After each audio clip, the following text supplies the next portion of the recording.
మీరు ఇంతకు ముందే ఇక్కడికి వచ్చారా? నేను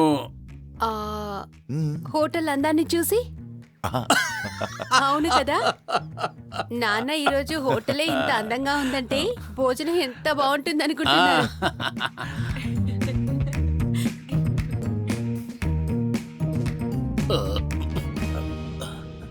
శాలిని, ఓ మీ కంపెనీ వర్కర్స్ ని భోజనానికి తీసుకొచ్చావా? నువ్వు ఇక్కడేం చేస్తున్నావు? ఇతను నీకు తెలుసా?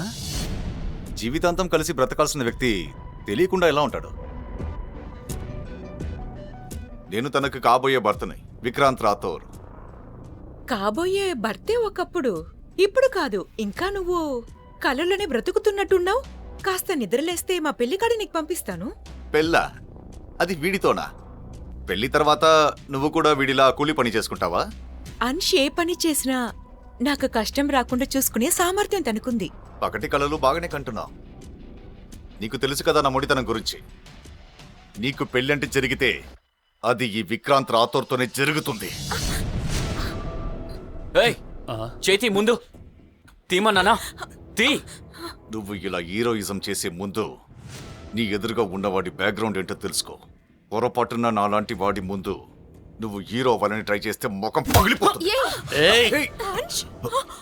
నీకెంత ధైర్యం ఉంటే నా మనవడి మీద చెయ్యి చేసుకుంటావు? ముసలోడా, ఇది జస్ట్ ట్రైలర్ మాత్రమే. మీకు అసలు సినిమా ఏంటో ఇప్పుడు చూపిస్తాను. మేనేజర్,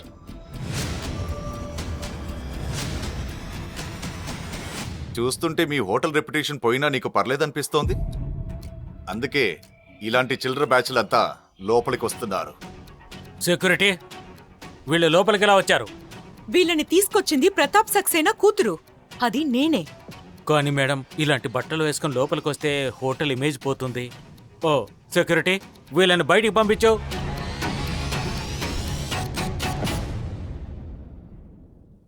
ఏయ్, దమ్ముంటే మీద చెయ్యరా. నేనెవరో తెలిస్తే చెయ్యి కాదు కదా, నా కళ్ళలోకి చూడటానికి కూడా భయపడతావు. నానా తాత, చూస్తుంటే పొద్దున ఒక 90 వేసినట్టున్నా. అందుకేనేమో కాస్త కంట్రోల్ తప్పి మాట్లాడుతున్నా. నానా వదిలేయండి, వీళ్ళతో ఎందుకు గొడవ? పదండి వెళ్దాం. ఉండు, వీడు నాకు క్షమాపణ చెప్పే వరకు ఇక్కడి నుంచి నేను కదలను. క్షమాపణ? అది నేను చెప్పాలా? చూస్తుంటే నీకు పిచ్చి పట్టినట్టుంది. ఇప్పుడు చూడు నిన్ను బయటికి ఎలా పంపిస్తానని. ఏం చేశారు సార్? ఈ పెయింటింగ్ విలువ 2 కోట్లు. ఇందులో నా తప్పేముంది? ఈ ముసులోడే నన్ను రెచ్చగొట్టేలా మాట్లాడాడు. రెచ్చగొడితే రెచ్చపోవడానికి నువ్వెవన్నా నిబ్బాగాడివా? జరిగిందేదో జరిగిపోయింది. కానీ ఇప్పుడు మీరు ఆలోచించండి, 2 కోట్ల రూపాయల విలువ ఉన్న పెయింటింగ్ కి పరిహారం ఏం చేయాలని. సెక్యూరిటీ, వీళ్ళని పట్టుకోండి, వదలకండి. Okay sir. ఎవరు ముందుకు రాకండి. తప్పు విక్రాంత్ది. నాతో ఉన్న సంబంధాన్ని తెచ్చుకొని తప్పు చేశావు. దానికేమంటావు? నువ్వు బాగా ఆలోచించుకో. నన్ను పెళ్లి చేసుకుంటే బంగారు నేల మీద నడిపిస్తా. నీ బంగారు నేల మీద నడిచే కంటే నా అంష్తో ముళ్లపై నడవడమే నాకిష్టం.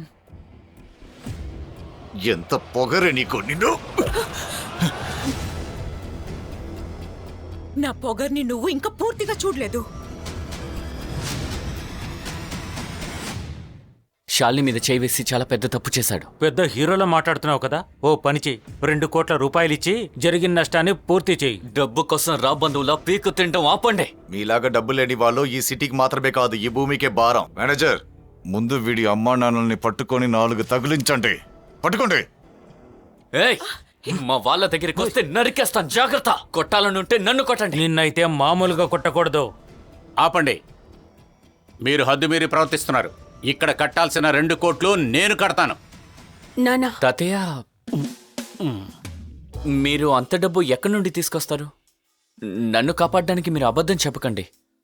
ఆ, లేదు మనవడా, నేను అబద్ధం చెప్పడం లేదు. వీళ్ళకి కట్టాల్సింది పైసాతో సహా నేను తిరిగి ఇచ్చేస్తాను. ముసిలోడు ఆ డబ్బు ఇచ్చేసరికి నాకు మనవడు మనవరాలు పుట్టేస్తారు. విక్రాంత్, వదిలే వెళ్ళని నీకు దండం పెట్టి అడుగుతున్నాను. నాకు దండం పెట్టే వల్ల ఏ ఉపయోగం లేదు. నన్ను భర్తగా ఒప్పుకో, వీళ్ళందరినీ ప్రాణాలతో వదిలేస్తా. చెప్పు, నన్ను పెళ్లి చేసుకుంటావా? ఏయ్, నా కోడల్ని ముట్టుకుంటానికి ఎన్ని గుండెలరా నీకు! నిన్ను నానా మాటల్లో చెప్తే నీలాంటి వాడికి ఎందుకు వింటాడు? నీకు అర్థం అవ్వాలంటే తాతయ్య నుంచి దూరం వెళ్ళు. నా మీదే చేసుకుంటావు నువ్వు. వీడిని ఎలా కొట్టాలంటే ఇక్కడి నుంచి వాడు బయటికి పాక్కుంటూ వెళ్ళాలి. కొట్టండి వెండి, కొట్టండి. వదలండి. దయచేసి వదలండి. మీకే చెప్పేది. ఏం చేస్తున్నారు? వదలండి. వదలండి. వద్దు. ఈ ప్రశ్నలకు సమాధానాలు తెలుసుకోవాలంటే నెక్స్ట్ ఎపిసోడ్ వినాల్సిందే. క్రింద ఇచ్చిన లింక్ ని క్లిక్ చేసి పాకెట్ ఎఫ్ఎం యాప్ ని ఇన్స్టాల్ చేసుకోండి. Stay tune to pocket FM.